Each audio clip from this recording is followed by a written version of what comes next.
Hello everyone, dear viewers. जो probationary officers और banking associate का सिलेबस आपका था इंग्लिश का, इसमें से कुछ पोर्शन यानी कि कुछ वीडियोस आ चुके हैं, कुछ हम कर चुके हैं, कुछ पार्ट्स। तो आज नए टॉपिक पे हम डिस्कस करेंगे, वो है पैराजम्बल्स। Right, parajumbles. चलिए देखते हैं पैराजम्बल्स होता क्या है। सबसे पहली बात है, जो आपका जो पैराजम्बल्स होता है, इसे हम कहते हैं रीअरेंजमेंट ऑफ सेंटेंस। सिंपली यानी क्या होता है, आपको एक किस्म का पैरा दिया होता है। सपोज 1 2 3 4 5 लाइन्स दी होती हैं। इसमें से क्या होता है, जो सेंटेंस होते हैं ए बी सी डी ई, ये आपके दिए होते हैं, ठीक है ना। ये आपको क्या होता है कि ये जंबल्स में दिए, जंबल्स मीन्स रैंडमली दिए होते हैं, एक ऑर्डर में, एक सीक्वेंस में नहीं दिए होते हैं, ठीक है। जंबल्स में दिए, ए के बाद सी, सी का बी, कहीं के कहीं का। तो हमें करना क्या होता है, उनको समझने के बाद हमें करना क्या होता है, उनको एक ऑर्डर में लाना होता है। राइट, दैट्स कॉल्ड पैराजम्बल, या फिर हम इसके रीअरेंजमेंट आप कह सकते हैं, रीअरेंजमेंट ऑफ सेंटेंस या पैरा, ठीक है। राइट।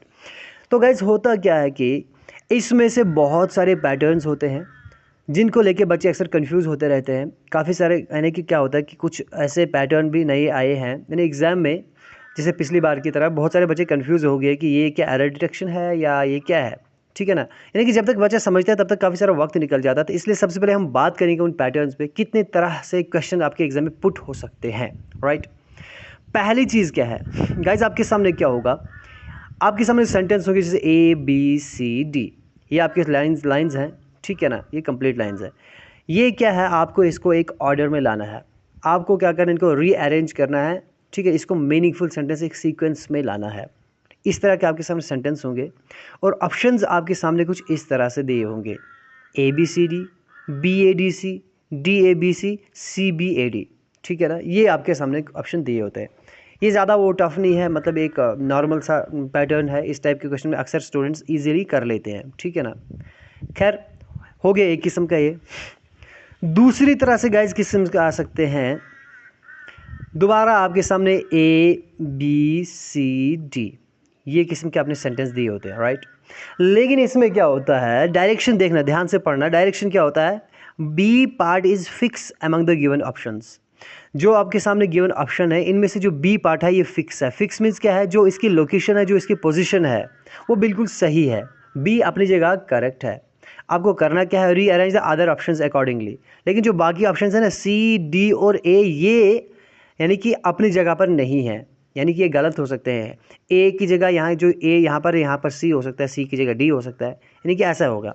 हमें अब करना क्या होगा कि उनको, बी तो अपनी जगह फिक्स है, आपको देखना बी से पहले ए क्या आएगा, सी कहाँ पे आएगा, डी कहाँ पे आएगा। एक पैटर्न आपके सामने ये होता है। राइट, अगला किस्म का पैटर्न क्या है, आपके सामने दिया होता है A B C D E F. हर जगह आपको 4 ही ऑप्शन नहीं, 5 भी होते हैं, 6 भी हो सकते हैं, 7 भी हो सकते हैं, इवन 8 भी हो सकते हैं। राइट, तो जितने ज़्यादा आपके सामने सेंटेंस है उतना ज़्यादा कन्फ्यूजन है। राइट, तो गाइज इन किस्म के जो भी अलग अलग किस्म का पैटर्न है ना, मैं आपको खाली पैटर्न बता रहा हूँ, थोड़ी ट्रिक्स बताऊँगा। हम आने वाले वीडियोज़ में चर्चा करेंगे हर एक किस्म के पैटर्न के बाद, जैसे कि A B C D E F, देखिए 5 6 7 सेंटेंस हैं।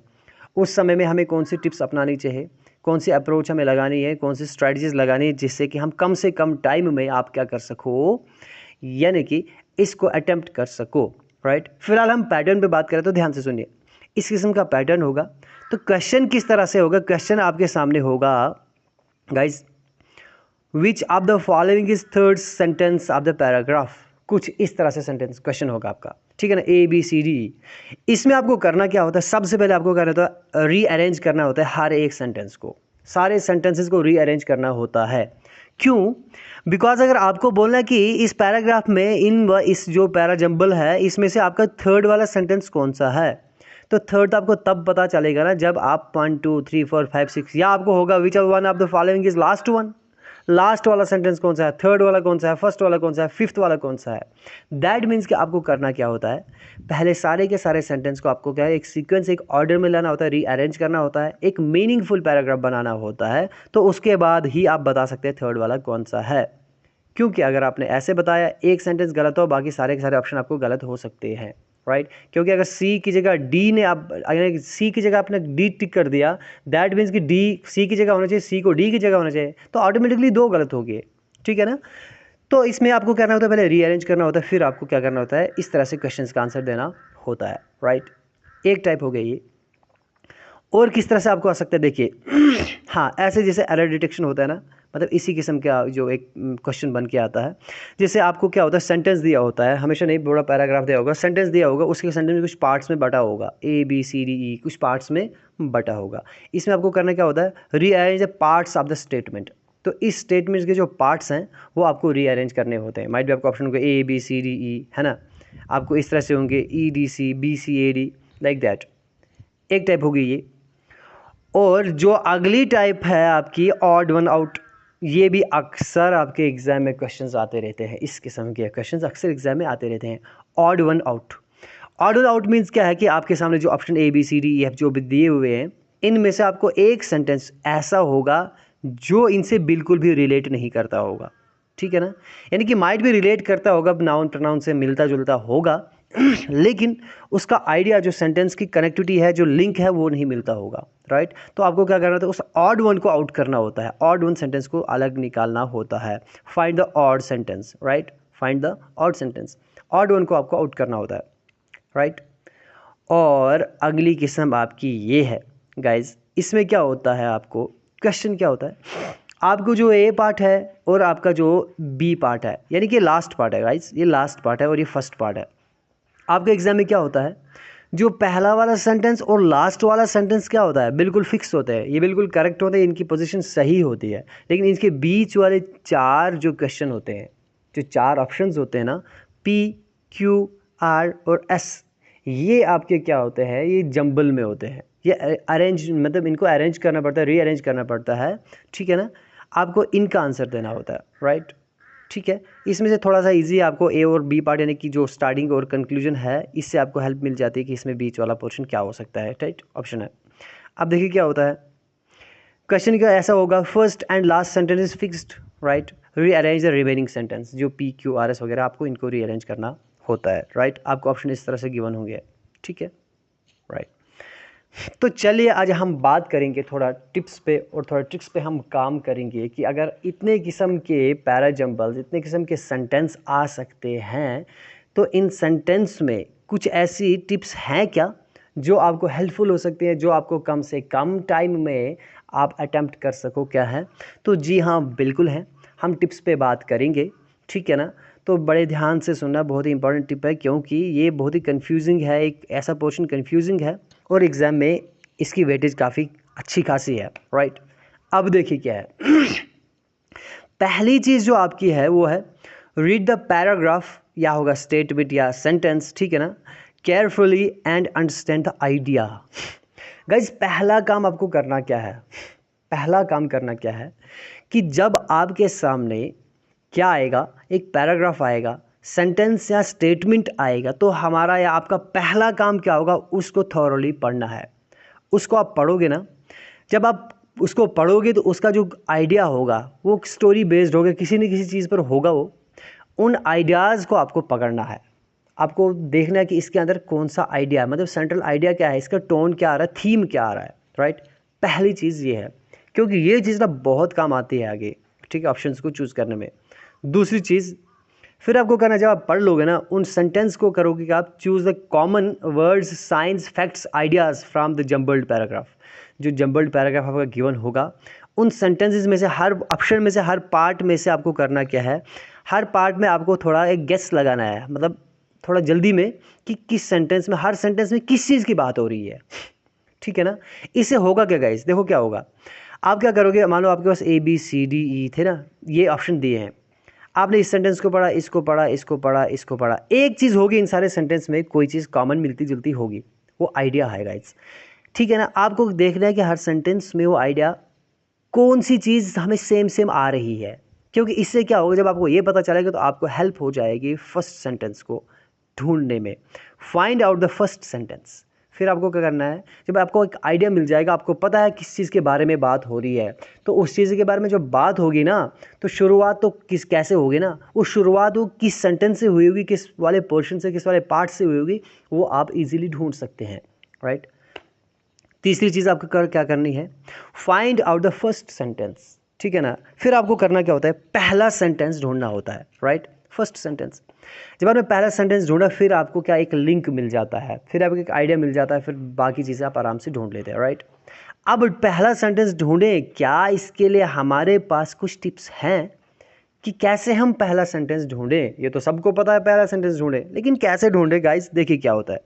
बट हाउ, कैसे ढूंढें, कुछ इसमें से मैंने आपको कुछ जो पार्ट नंबर हमारा जो ट्रिक नंबर 3 है, इसमें से इसके अंदर जो कुछ सब पार्ट्स हैं, सब पॉइंट्स हैं, वो ये हैं कि आपको जब पहला सेंटेंस आप ढूंढोगे उसकी पहचान क्या है और आप कैसे ढूंढोगे, राइट। देखिए कैसे, this sentence introduces the whole paragraph so it is independent sentence. पहली चीज़ ये क्या है, ये एक इंडिपेंडेंट सेंटेंस होगा। जनरली क्या होगा, ये इंडिपेंडेंट सेंटेंस होगा, इंडिपेंडेंट क्लास होगा, राइट, सेंटेंस होगा ये, जो दूसरे पर डिपेंडेंट नहीं होगा। एक तो आपको ये ढूंढना है, और दूसरी बात क्या है कि ये क्या करता होगा, इसने, इस पहले वाले सेंटेंस ने क्या है, एक आइडिया देता है, ठीक है ना। ये इंट्रोड्यूस करता है सारे पैराग्राफ को।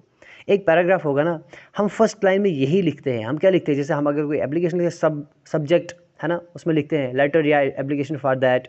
वैसे ही क्या होता है कि पैराग्राफ का जो पहला सेंटेंस होता है वो हमें बताता है पैराग्राफ के बारे में, हम किस, एक आइडिया दे देता है हम किस वाले में बात करने वाले हैं, किस बारे में बात करने वाले हैं, राइट। एक तो क्या होगा, इंडिपेंडेंट होगा, ध्यान से सुनना। इंडिपेंडेंट क्या होगा, यानी कि वो बट से शुरू नहीं होगा कभी भी, क्योंकि बट जब बट से शुरू होगा तो वो कंडीशनल बन जाएगा, यानी कि वो डिपेंडेंट बन जाएगा ना, ठीक है ना। हेंस भी नहीं होगा, देयरफॉर भी नहीं होगा, इस किस्म के यानी कि वर्ड से शुरुआत है ना। नेवरदलेस भी नहीं होगा, पहला आपको ऐसा नहीं होगा, ठीक है ना। तो इस किस्म के आपको बिल्कुल भी नहीं होंगे। एक ऐसा होगा यानी कि आपको ऐसे शुरू हो सकता है, ठीक है ना, द से शुरू हो सकता है, एन से शुरू हो सकता है। फिर आपको सेंटेंस को पढ़ना है, आपको पता चलेगा कि ये यानी कि इंडिपेंडेंट क्लास है, इंडिपेंडेंट सेंटेंस है, पहली चीज़। गाइस दूसरी चीज़ क्या है आपके सामने, दूसरी चीज़ है the introducing sentence generally comes with noun. हाँ, तो जनरली आमतौर पर अक्सर ज़्यादा दफ़ा ऐसा होता है, मैक्सिमम टाइम ऐसा होता है कि आपका जो सेंटेंस क्या है, आपका जो पैराग्राफ है, जो फर्स्ट सेंटेंस उसमें से होता है वो नाउन से शुरू होता है। आपको ढूंढना क्या है, मेन चीज़ आपका फोकस रहेगा नाउन पर। देखिए आप थॉरली देखिए ऊपर ऊपर से, हाँ सेंटेंस में नाउन कहाँ पर है, ये नाउन है, ये नाउन है, ये नाउन है। जब नाउन आपको मिल गया ना, तो गाइस प्रोनाउन तो पहले कभी नहीं हो सकता है। क्यों नहीं हो सकता है, क्योंकि अगर प्रोनाउन हम क्या करते हैं, नाउन की जगह इस्तेमाल करते हैं। प्रोनाउन हम तभी इस्तेमाल कर जब उसके लिए कोई नाउन आया होगा ना, ठीक है ना। और पहले तो हम प्रोनाउन कभी भी इस्तेमाल नहीं करते हैं, राइट। अब क्या है, आपको करना क्या कि नाउन ढूंढना है, लेकिन there could be more than one sentence that come with noun. लेकिन ऐसा भी तो पॉसिबल है, एक से ज़्यादा सेंटेंस आपके होंगे उस पैराग्राफ में जो नाउन से स्टार्ट होंगे। तब क्या करें, ठीक है ना। तो मानो कि 2 या 3 सेंटेंस आपके नाउन से शुरू हो रहे हैं, फिर आपको करना क्या है, ठीक है ना। But the noun which put influence at whole paragraph is the first sentence. लेकिन उन 3 नाउन्स में से या 2 नाउन्स में से या फिर 4 नाउन्स में से पहला नाउन कौन सा होगा, पहला सेंटेंस फर्स्ट पार्ट कौन सा होगा, वो नाउन जो जिसका इन्फ्लुएंस पूरे पैराग्राफ पर पड़ रहा हो, यानी कि उसी नाउन के बारे में हम बात कर रहे हो नीचे। बाकी दूसरे नाउन होंगे उसके रिलेटेड होंगे, लेकिन वो वाला सेंटेंस एक इंडिपेंडेंट सेंटेंस होगा, और वो वाला नाउन, वो वाला पार्ट, वो वाला सेंटेंस क्या करता होगा, पूरे पैराग्राफ के ऊपर इसका इन्फ्लुएंस होगा। सपोज़ एक ऐसा नाउन है, ठीक है ना, हम बात करेंगे, सपोज़ अगर मैं किसी की बात करूँ, जैसे कि मैं कोई भी द स्टोन ले लूँगा, ठीक है ना, स्टोन पत्थर के बारे में, रॉक के बारे में सपोज हम बात कर रहे हैं, ठीक है ना, रॉक के हम बात कर रहे हैं। रॉक में नीचे दूसरा ऑप्शन, दूसरा नाउन स्टोन भी आ गया। लेकिन हम बात कर रहे हैं अगर स्टोन से, अगर हम बात करते हैं कि दूसरा स्टोन है, तीसरा फिर सैंड है, ये तीनों नाउन है, हम इनमें से किसको चूज़ करेंगे, राइट। हम कैसे चूज़ करते हैं, सपोज अगर हम बात कर रहे हैं, हमने पढ़ा पूरे पैराग्राफ को, तो हमने पढ़ा हर एक सेंटेंस में कोई चीज़ कॉमन है, ठीक है ना। तो वहाँ पर बात हो रही है, हम क्या बोलेंगे, रॉक एक ऐसी चीज़ है जो टूट कर गिरती है तो उसके पत्थर बन जाते हैं, पत्थर और ज़्यादा छोटे छोटे टुकड़े टूटते हैं तो वो सैंड भी बन जाती है। दैट मीन्स कि रॉक से क्या निकलते हैं, स्टोन निकलते हैं, स्टोन से सैंड निकलती है, ठीक है ना। तो दैट मीन्स कि यहाँ पर जो रॉक है, ये एक इंसान को आइडिया लगता है कि जो ये रॉक है वो होल पैराग्राफ पर इसका इन्फ्लुएंस चल रहा है। तो दैट मीन्स कि rock is the first sentence, right. इस तरह से आपको गेस लगाना है, राइट, इस तरह से। उसके बाद गाइस क्या होता है, जनरल इन्फॉर्मेशन, या फिर आपका स्टार्ट होगा, यानी कि जो सेंटेंस स्टार्ट होने वाला फर्स्ट सेंटेंस आपको ढूंढना कैसे है, या तो इन तरीक़ों से, या फिर चौथा तरीका है जनरल इन्फॉर्मेशन होगी वो, जनरल इन्फॉर्मेशन होगी। जनरल इन्फॉर्मेशन क्या होगी? फॉर एग्जांपल कहीं पे हादसा हो गया, ठीक है ना, हम क्या लिखते हैं, आए दिन आजकल बहुत है ना एक्सीडेंट्स होते रहते हैं, ठीक है ना, या फिर जैसे नाउ अडेज है ना, ठीक है ना, इन दिस टाइम या इन टुडेज़ टाइम, इस तरह से सेंटेंस जो जनरल इन्फॉर्मेशन जो हर एक इंसान जानता है, जैसे कि आजकल ऐसा होता रहता है, ठीक है ना, किसी चीज़ के बारे में हमें इन्फॉर्मेशन दी जाती है, बाद में उसको एलोबरेट किया जाता है, ये हो गया जनरल इन्फॉर्मेशन। या इस तरह का कोई सेंटेंस होगा जो स्टार्ट होने वाला होगा, ठीक। उसके बाद क्या होता है, नेक्स्ट आपका जो ऑप्शन है, यानी कि इस तरह से हम क्या करते हैं, फर्स्ट सेंटेंस को ढूंढेंगे। अब जो फिर नेक्स्ट जो आपका स्टेप होगा वो क्या होगा, आपको लास्ट वाला सेंटेंस ढूंढना है। गाइज अभी हम फर्स्ट और लास्ट पे बात कर रहे हैं, अभी हम बात कर रहे हैं कि जो इसके जो भी सेंट्रल सेंटेंस हैं, ठीक है ना, उनके पेयर्स हम कैसे बनाएं, उनको हम लिंक कैसे करें, कौन से वर्ड कहाँ पर क्या काम करते हैं, गाइज उस पर हम आगे आने वाले पार्ट में बात करेंगे।